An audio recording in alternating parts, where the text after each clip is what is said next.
నమస్తే, welcome to Liya news. Parakamani కేసులో అసలు దొంగలు దొరుకుతున్న టైంలో ఆ కేసులో కీలక సాక్షిగా ఉన్నటువంటి సతీష్ మరణం పట్ల హైకోర్టు కూడా ఆశ్చర్యాన్ని వ్యక్తం చేసింది. ఈ నేపథ్యంలో మరొక సాక్షులుగా ఉన్నటువంటి రవికుమార్ కావచ్చు, మిగతా సాక్షులందరినీ కూడా ప్రొటెక్షన్ కల్పించాల్సిన అవసరం ఉంది అన్న నేపథ్యంలో అధికారులకైతే ఆదేశాలు జారీ చేయడం అయితే జరిగింది. మరి సతీష్ను చంపేసా, ఈ కేసు క్లోజ్ అయిపోయింది అనుకుంటున్న టైంలో మరి మిగతా సాక్షులు కూడా కీలకంగా ఉన్నారు. వాళ్ళ నుంచి ఎంతో కొంత వివరాలు పోలీసులకు తెలిసే అవకాశం ఉంది. మరి ఇప్పుడు దీనిలో ఉన్నటువంటి అసలు దొంగల వ్యూహం ఏ విధంగా ఉంటుంది, హైకోర్టు కూడా ఈ కేసుపై సీరియస్నెస్ వ్యక్తం చేసిన నేపథ్యంలో ఇది ఏ మలుపు తిరగబోతుంది అన్న అంశాలను తెలుసుకుందాం. మనతో పాటు ఉన్నారు సీనియర్ జర్నలిస్ట్ సత్యమూర్తి గారు. నమస్కారం సార్. నమస్కారం అండి. సార్, పరకామణి కేసులో సతీష్ మరణం ఒక ట్విస్ట్ అనే చెప్పాలి. దీని తర్వాత మరి మిగతా సాక్షులు కాపాడుకోవాల్సిన అవసరం ఇటు పోలీసులకి ఉంది, అలాగే హైకోర్టు కూడా అదే భావనను వ్యక్తం చేయడం జరిగింది. ఏంటి సార్, మరి ఏం జరగబోతుందంటారు? మరి మిగతా సాక్షుల ద్వారానైనా అసలు దొంగలు బయటకు వచ్చే అవకాశం ఉంటుందా? మరి హైకోర్టు కూడా సీరియస్ అయ్యింది కాబట్టి దీన్ని ఎలా చూడొచ్చు అంటారు? ఇది మీరు చెప్పినట్టు నిజంగానే ఒక కీలకమైన పరిణామం. ఇవాళ హైకోర్టు ఇచ్చిన ఆదేశాలు చూస్తే మాత్రం పరకామణి కేసు మీద న్యాయస్థానం కూడా చాలా సీరియస్గా ఉన్నట్టుగానే మనకు కనపడుతున్నది. It is a good development. నిజంగా కూడా వెంకటేశ్వర స్వామి సొమ్ములు కాజేసిన వాళ్ళకి ఇది గుండెల్లో రైళ్లు పరిగెత్తించే అంశం. ఈ కేసుని నిజంగా దీన్ని సాల్వ్ చేయాలి అంటే పోలీసులకి అంటే ఒక రకంగా చూస్తేనేమో సులభంగా ఉండేది కేసు, ఈజీగా సాల్వ్ అయ్యే కేసు ఇది. కానీ ఆపోజిట్లో ఉన్నవాళ్ళు అంటే పోలీసులకి వ్యతిరేకంగా ఉన్నవాళ్ళు, వాళ్ళు నటోరియస్ క్రిమినల్స్. వాళ్ళు మామూలు నేరస్తులు కాదు, కరుడుగట్టిన నేరస్తులు, ఆర్గనైజ్డ్ క్రైమ్ చేసే నేరస్తులు. కాబట్టి పోలీసులకి కష్టం అయిపోతూ ఉంటుంది కేసుని పరిష్కరించడం. అందులోనూ ఇప్పుడు తాజాగా అంటే చాలా దురదృష్టకరమైన పరిస్థితుల్లో సతీష్ మరణించడం, అతను అనుమానాస్పదంగా మరణించిన స్థితిలో కనపడటం అనేది అంటే అవతల వాళ్ళు నేరస్తులు ఎంత ప్రమాదకరమైన వ్యక్తులో సాక్షాత్తు కోర్టు కూడా గుర్తించింది. అమ్మా, ఇంత ప్రమాదకరమైన వ్యక్తులు ఉన్నారా అనేది న్యాయస్థానం కూడా పరిగణలోకి తీసుకోవటం అనేది వెంకటేశ్వర స్వామి భక్తులకి కొంచెం శుభసూచకం. మామూలు పరిస్థితుల్లో అయితే సతీష్ అనే వ్యక్తి మరణించిన తర్వాత చాలామంది ఒక ఆవేదన, ఒక నిర్వేదనకి గురయ్యారు.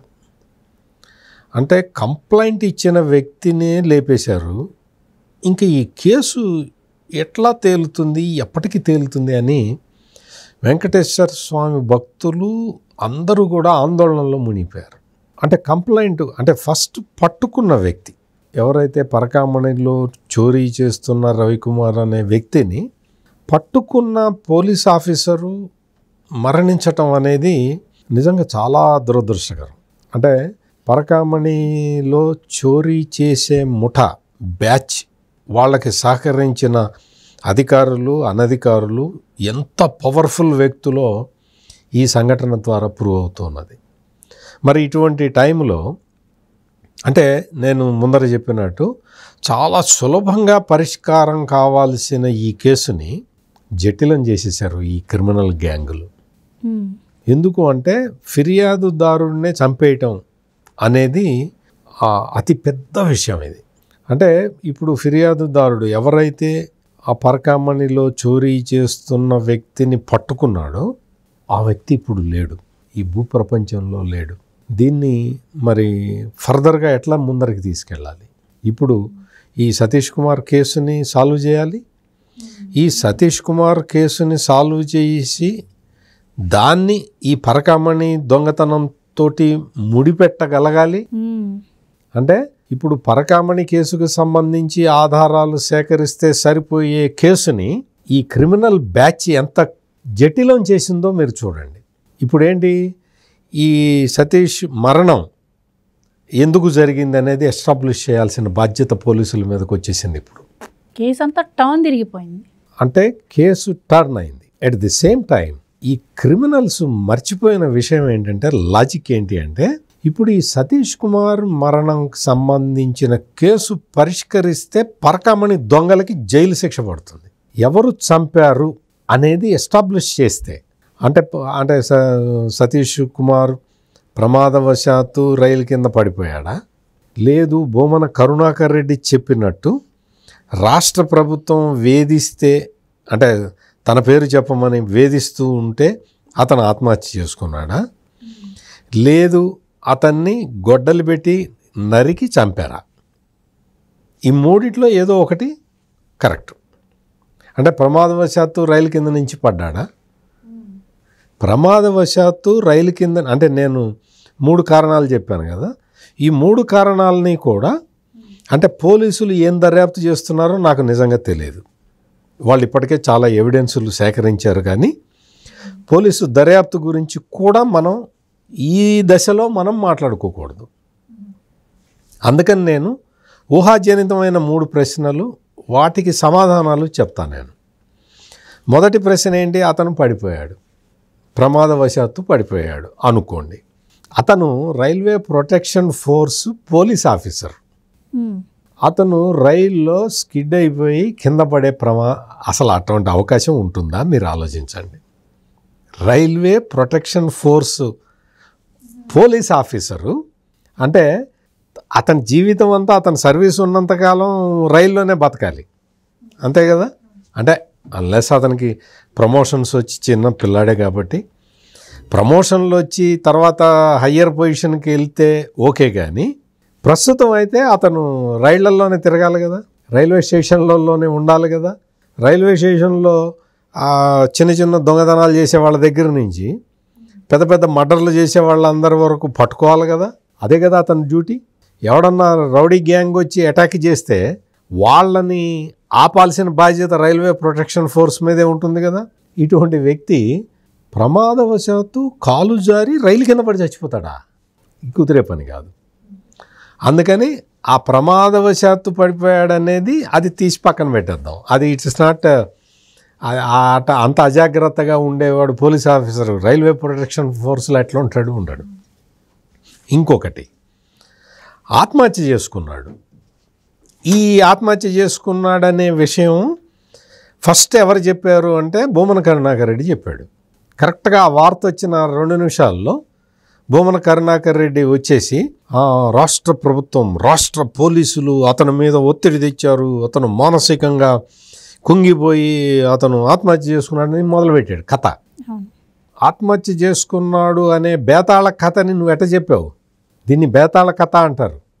ఎందుకు అంటే నువ్వు ఆత్మహత్య చేసుకున్నాడని నీకెట్ట తెలుసు? వార్త వచ్చిన 5 నిమిషాల్లో నువ్వు మీడియా కాన్ఫరెన్స్ పెట్టి నువ్వు ఎట్ట చెప్తావు?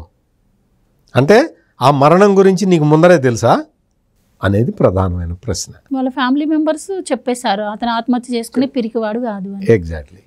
ఇప్పుడు అతను పోలీస్ ఆఫీసరు, అతనికి 2 చిన్న చిన్న పిల్లలు, చక్కటి ఉద్యోగం ఉంది, మంచిగా అంటే 2 పిల్లలు, వాళ్ళని చూసుకోవాలి, వాళ్ళ చిన్న పసిపిల్లలు వాళ్ళు.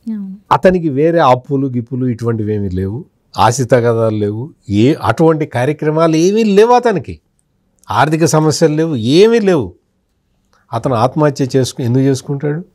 ఒకవేళ ఈ భూమన కరుణాకర్ రెడ్డి చెప్పిన బేతాళ కథ ప్రకారం అతని మీద పోలీసులు ఒత్తిడి ఎందుకు ఒత్తిడి తెస్తున్నారు?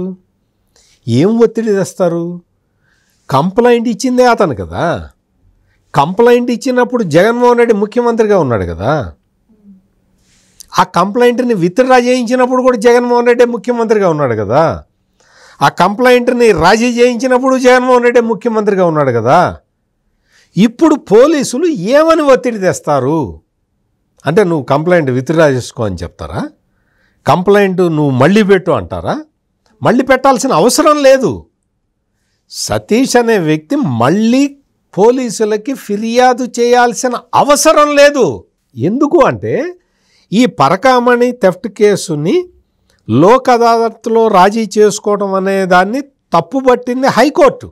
హైకోర్టు ఇటల్లో లోక్ అదాలత్లో రాజీ చేయకూడదు, ఇది వాళ్ళ బాబు సొమ్ము కాదు, వీళ్ళ బాబు సొమ్ము కాదు, వెంకటేశ్వర స్వామి సొమ్ము లోక్ అదాలత్లో రాజీ చేయడానికి వీల్లేదు, ఇది ఒక క్రిమినల్ కేసు, దీని మీద ఇన్వెస్టిగేట్ చేయండి అని చెప్పింది హైకోర్టు. ఇప్పుడు సతీష్ కొత్తగా వచ్చి వాంగ్మూలం ఇవ్వాల్సిన అవసరం కూడా లేదు. అర్థం చేసుకోండి, నేను చెప్తున్న పాయింట్ అర్థం చేసుకోండి. హైకోర్టు ఆదేశాల ప్రకారం, హైకోర్టు ఆదేశాలు ఇచ్చిన దాని ఆ ప్రకారం ఇప్పుడు సతీష్ అనే వ్యక్తి అతను నేరాన్ని ధృవీకరించటం కానీ లేదు, పలానా వాడి మీద చెప్పాల్సిన అవసరం కానీ అతనికి కూడా లేదు, అతను చెప్పాల్సిన అవసరం కూడా లేదు. ఎందుకు లేదు? ఆల్రెడీ థెఫ్ట్ జరిగింది. ఆ థెఫ్ట్ జరిగిన దాంట్లో రాజీ జరిగింది. ఈ రాజీ ఎవరు చేశారు అనేదే కీలకమైన విషయం. ఈ రాజీ ఎవరి ఒత్తిడి వల్ల జరిగింది అనేది సతీష్ చెప్పక్కర్లా. సర్కమ్స్టాన్షియల్ ఎవిడెన్స్ ద్వారా పోలీసులు ప్రూవ్ చేయగలరు. సర్కమ్స్టాన్షియల్ ఎవిడెన్స్ ఏంటి అంటే ఆ రవికుమార్ అనే వ్యక్తి ఎవరైతే ఈ దొంగతనం చేస్తూ పరకామణిలో దొంగతనం చేస్తూ పట్టుబడ్డాడో అతని దగ్గర ఆస్తులు కొట్టేశారనేది ఈ సర్కమ్స్టాన్షియల్ ఎవిడెన్స్. ఈ సర్కమ్స్టాన్షియల్ ఎవిడెన్స్లో ఇప్పటివరకు తేలింది ఏంటో తెలుసా? 14,48,00,000 రూపాయలు వెంకటేశ్వర స్వామికి ఇప్పించిన ఈ అరాచక ముఠ వాళ్ళెంత కొట్టేశారో తెలుసా? ఒకసారి ఊహించండి, మీరు ఊహించలేరు. అంత పెద్ద అమౌంట్, 160 కోట్ల రూపాయలు. రవికుమార్ పేరు మీద ఉన్న ఆస్తులు ఈ పరకామణి చోరీ జరిగిన తర్వాత, రాజీ అయిన తర్వాత ఈ రవికుమార్ ఆస్తులు బదలాయింపు జరిగినవి మొత్తం టోటల్ ఆస్తులు 160 కోట్లు. మీరు ఊహించగలరా? ఇది ఇప్పుడు కీలకం, కేసులో కీలకం. సతీష్ కుమార్ వాంగ్మూలం కీలకమే కాదు. అందుకని పోలీసులు సతీష్ కుమార్ని వేధించే అవకాశమే లేదు, అవసరమే లేదు, పోలీసులకే లేదు. ఎందుకు లేదు? సతీష్ కుమార్ వచ్చి పరకామణిలో రవికుమార్ దొంగతనం చెయ్యలేదండి అని చెప్పాడు అనుకో, మరి ఆ రోజు కేసు ఎందుకు పెట్టావంటారు. లోక్ అదాలత్లో రాజీ ఎందుకు పడ్డావని అడుగుతారు. ఓకే అండి, రవికుమారే చేశాడు అని చెప్పాడు అనుకో, రవికుమార్ చేశాడు అనేది ఆల్రెడీ ఎస్టాబ్లిష్ అయింది కదా. ఇప్పుడు కొత్తగా వచ్చి ఆయన చెప్పేది ఏముంటుంది? నీ మీద ఎవరు ఒత్తిడి తెచ్చారు, నీ మీద ఎవరు ఒత్తిడి తెచ్చారు అనే దానికి కూడా సతీష్ వచ్చి సాక్ష్యం చెప్పక్కర్లే. ఎందుకు? ఆస్తులన్నీ కొట్టేసిన వాళ్ళ జాబితా దగ్గర పెట్టుకుంటే తెలిసిపోతుంది కదా ఎవరు ఒత్తిడి తెచ్చారో. అందుకని సతీష్ మీద పోలీసులు ప్రెషర్ తేవాల్సిన అవసరం ఏముంది? కేసులో సాక్షిగా ఉన్నాడు కాబట్టి విచారణ చేస్తున్నారు అంతే. పిలిచి అడుగుతారు. ఆయన కూడా పోలీస్ ఆఫీసరే కదా. ఏదో మీలాంటి నాలాంటి మనిషి అయితే పోలీసులు పిలిచారంటే కంగారు పడతాడు. అతనే పోలీస్ అధికారి కదా. అతను ఇటువంటివి ఎన్ని చూసి ఉంటాడు? రైల్వే ప్రొటెక్షన్ ఫోర్స్లో ఉన్నప్పుడు ఇందాక నేను చెప్పిన నేరాలన్నీ ఆయన చూసి ఉంటాడు కదా. మరి అటువంటి వ్యక్తి పోలీసులు పిలిస్తే భయపడతాడా? బేతాళ కథ కదూ, భూమన కరుణాకర్ రెడ్డి చెప్పింది బేతాళ కథ కదూ. ఈ బేతాళ కథలో సతీష్ కుమార్ అనే వ్యక్తి పోలీసులు పిలిస్తే వచ్చి చెప్పటానికి రెడీగా ఉన్నాడు. ఆల్రెడీ ఒకసారి చెప్పాడు. రెండోసారి సుబ్బారెడ్డి పేరు చెప్పాలని ఒత్తిడి తెస్తున్నారు. అక్కర్లేదు, సుబ్బారెడ్డి పేరు చెప్పక్కర్లా, భూమన కరుణాకర్ రెడ్డి పేరు చెప్పక్కర్లా. ఎస్టాబ్లిష్డ్ ఫ్యాక్ట్ ఇది. It is an established fact. ఎవరు దీని వెనక ఎవరున్నారు? 160 కోట్ల రూపాయలు కొట్టేశారు రవికుమార్ ఆస్తుల్ని. ఎవరు కొట్టేశారో లిస్టు రెడీగా ఉన్నది, జాబితా రెడీగా ఉంది, ఎవరెవరు కొట్టేశారు అనేది. ఒక ఆయన ఇప్పటికే అరెస్ట్ అయ్యి జైల్లో ఉన్నాడు, ఇంకొక ఆయన అరెస్ట్ కావడానికి సిద్ధంగా ఉన్నాడు, ఒక పోలీస్ ఆఫీసర్ ఉన్నాడు, ఇంకొక కింది స్థాయి పోలీస్ అధికారి ఉన్నాడు. వీళ్ళందరూ ఇప్పటి వరకు బయటకు వచ్చిన పేర్లు 4. ఇప్పుడు ఏంటంటే నెక్స్ట్ జరగబోయేది ఏంటి అంటే, ఈ సర్కమ్స్టాన్షియల్ ఎవిడెన్స్ ఆల్రెడీ పోలీసుల దగ్గర ఉంది. ఇప్పుడు సతీష్ మర్డర్ కేసు వచ్చింది. ఈ సతీష్ మర్డర్ కేసులో ఒక పోలీస్ ఆఫీసర్ని ఇప్పటికే పిలిచి మాట్లాడుతున్నారు. 2 రోజుల నుంచి పోలీస్ ఆఫీసర్ని ప్రశ్నిస్తూ ఉన్నారు. అంటే ఈ మర్డర్ కేసుని కూడా ఈజీగా సాల్వ్ చేయొచ్చు. పరకామణి కేసులో ఇప్పటికే సాక్ష్యాలు ఆధారాలు ఉన్నాయి. ఈ మర్డర్ చాలా తెలివిగా చేశామనుకున్నారు. ఫోన్ కూడా ధ్వంసం చేశారంట సార్. చాలా తెలివిగా ఆధారాలు లేకుండా మరి ఎవరికి సుపారీ ఇచ్చారో లేకపోతే ఏం చేశారో ఇంకా పోలీసు దర్యాప్తులో తేలాలి. కానీ చాలా తెలివిగా మనం అడ్డు తొలగించుకున్నాం అని అనుకున్నారు. ఈ అడ్డు తొలగించుకునే అంశమే ఈ రోజున పీక పట్టుకుంటున్నది. ఎవడైతే పరకామణిలో దొంగతనం చేశాడో, ఆ దొంగతనం చేసిన కేసుని రాజీ చేశాడో ఆ 4-5 పీకట్ట దొరికింది పోలీసులకి. అందుకనే ఒక నేరం చేసినవాడు, అందులోనూ స్వామివారికి అపచారం చేసినవాడు వచ్చి కన్ఫెషన్ స్టేట్మెంట్ ఇస్తే బాగుంటుంది. అట్లా కాకుండా వాడిని మర్డర్ చేద్దాం, వీడిని మర్డర్ చేద్దాం, వీడిని లేపేద్దాం, వాడిని లేపేద్దాం అని నువ్వు ఆలోచిస్తే అవతల ఉన్నది వెంకటేశ్వర స్వామి, పరిటాల రవి లేకపోతే వైఎస్ వివేకానంద రెడ్డో కాదు, అవతల ఉన్నది వెంకటేశ్వర స్వామి. గుర్తుపెట్టుకోండి. Thank you so much. నమస్కారం. Please subscribe to Leo News for more videos.